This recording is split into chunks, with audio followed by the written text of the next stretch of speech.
പാമ്പുകളെ പോലെയല്ലെങ്കിലും ആളുകൾക്ക് ചെറുതായി പേടിയുള്ള ഒരു ജീവിയാണല്ലോ പഴുതാര. അതിൻ്റെ കുത്ത് ചിലപ്പോൾ നല്ല വേദനയുണ്ടാക്കും.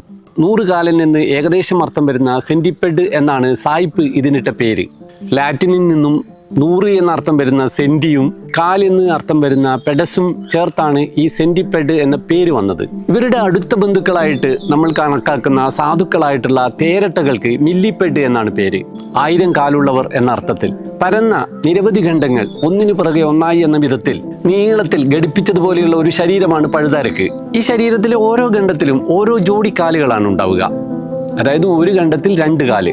എന്നാൽ തേരട്ടകൾക്ക് ഇത്തരത്തിലല്ല. അവയുടെ ഓരോ ഖണ്ഡത്തിലും 2 ജോഡി കാലുകൾ ഉണ്ടാവും. അതായത് ഓരോ ഖണ്ഡത്തിലും 4 കാല്. കുനുകുനെ ആ കുഞ്ഞു കാലുകൾ ഇളക്കി പതുക്കെ നീങ്ങുന്ന തേരട്ടകളുടെ സഞ്ചാരത്തിനും പെട്ടെന്ന് സ്പീഡ് കൂട്ടി മിന്നൽ വേഗത്തിൽ ഓടുന്ന പഴുതാരയുടെ സഞ്ചാരത്തിനും വ്യത്യാസമുണ്ട്.